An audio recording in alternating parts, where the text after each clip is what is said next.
TVK Vijay மட்டும் கிடையாது, சீமான் அவர்களையும் பயங்கரமா தாக்கியிருக்காங்க இந்த படத்துல.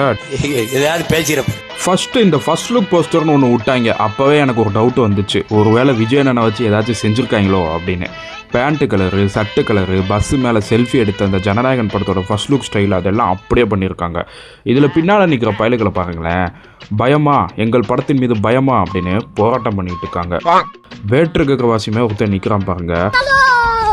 பனையூரில் தூங்கும் விஜய், அங்கே விஜய் அண்ணா அந்த நடிகை கூட இருப்பது மாதிரியான காட்சிகள், அதே கெட்டப்பு, அதே மாதிரி காப்பு, அதே மாதிரி புசி ஆனந்தோட ட்ரெஸ்ஸு, செங்கோட்டையன் கையை மடிச்சு விட்ருப்பார்ல, அந்த மாதிரி ஒரு லுக்கு.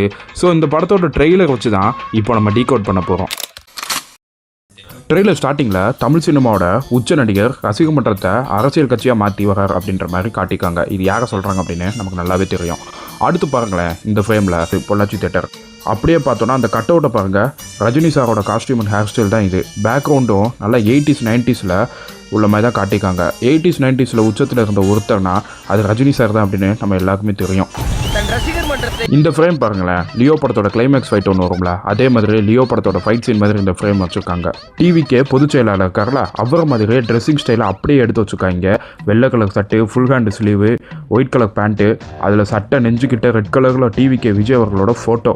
அதை இங்கே அப்படியே இந்த படத்தில் தம்பிராமையா அவர்கள் நடித்த இந்த கேரக்டர் அதே போலே வராரு.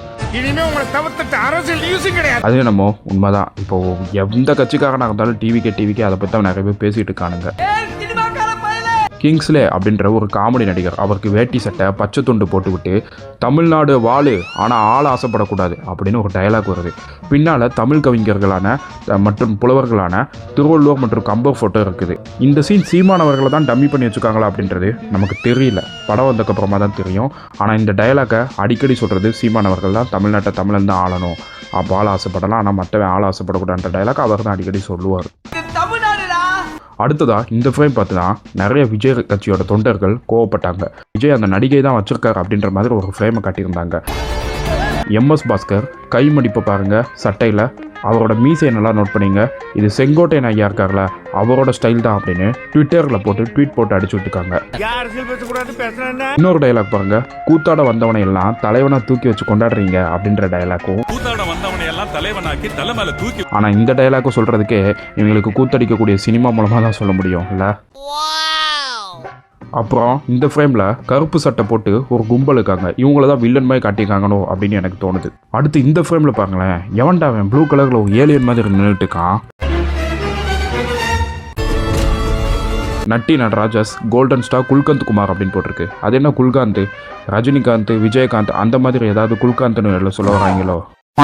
சொன்ன மாதிரி விஜய் கெட்டப் எப்படி இருக்குமோ அதே மாதிரி ஒரு கெட்டப் போட்டு நட்டி அவர்கள் வராரு. Same pant colour, same shirt colour, அதே மாதிரியான காப்பு, அதே மேனரிசமில் வராரு. இந்த டைலாக் பாருங்களேன், எம்ஜிஆர் கட்சி ஆரம்பித்த உடனே எப்படி சிஎம் ஆனாரு, எங்கள் தங்க தளபதி, சாரி எங்கள் தங்க தலைவன் அப்படின்னு சொல்கிறாரு. எம்ஜிஆர்லாம் கட்சி ஆரம்பிச்சோன்னா எப்படி சார் சிஎம் ஆனாரு? இந்த அப்பல கோல்டன் ஸ்டார்னு ஒன்று சொன்னோம்ல, அதை தான் ரிமெம்பர் பண்ணுறாங்க போல. எங்கள் தங்க தலைவன் அதே மாசத்துல தானே இருக்காரு. இது எல்லாமே பார்க்கப்போ விஜய் அவர்களை தாக்கி எடுத்திருப்பாங்க அப்படின்னு நீங்கள் நினைக்கிறீங்களா? என்ன பண்ணாலும் இந்த தேர்தல் மாதத்தில் எந்த ஒரு கவர்மெண்ட்டோ தேர்தல் ஆணையமோ பாலிடிக்ஸ் சம்மந்தப்பட்ட படத்தை வெளியிட தடை விதிப்பாங்க. ஆனால் இந்த படம் வந்ததுக்கான காரணம் என்ன, இதுக்கு பின்னாடி இருக்கக்கூடிய நோக்கம் என்ன, இதை பற்றி அவங்க டீம்கிட்ட கேட்டதுக்கு இது நாங்கள் அப்படி எதுவும் எடுக்கலை, 4 கெட்டப் இருக்குது அப்படின்னு சொல்லி பின்வாங்குறாங்க. ஸோ படம் பார்த்ததுக்கப்புறமா நமக்கு என்ன உண்மை அப்படின்றது நமக்கு தெரியும்.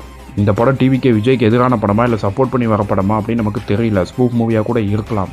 அது மட்டும் இல்லாமல் இந்த படத்தோட ப்ரொடியூசர் டிஎம்கே காரங்களை பாராட்டி மேடையில் பேசியிருக்காங்க. MP கனிமொழி அவர்கள், நான் கஷ்டப்பட்டு இந்த இடத்துக்கு வந்ததுக்கு காரணம் துரைமுருகன் ஐயாவுக்கு. படத்தோட ப்ரொடியூசர் பிஜேபி ஆளுன்னு வேற சொல்கிறாங்க. நெக்ஸ்ட் பார்ட்டில் இதை பற்றி சுவாரஸ்யமாக பேசியிருக்கோம். அந்த வீடியோவோட லிங்க் கமெண்ட்டில் இருக்கு.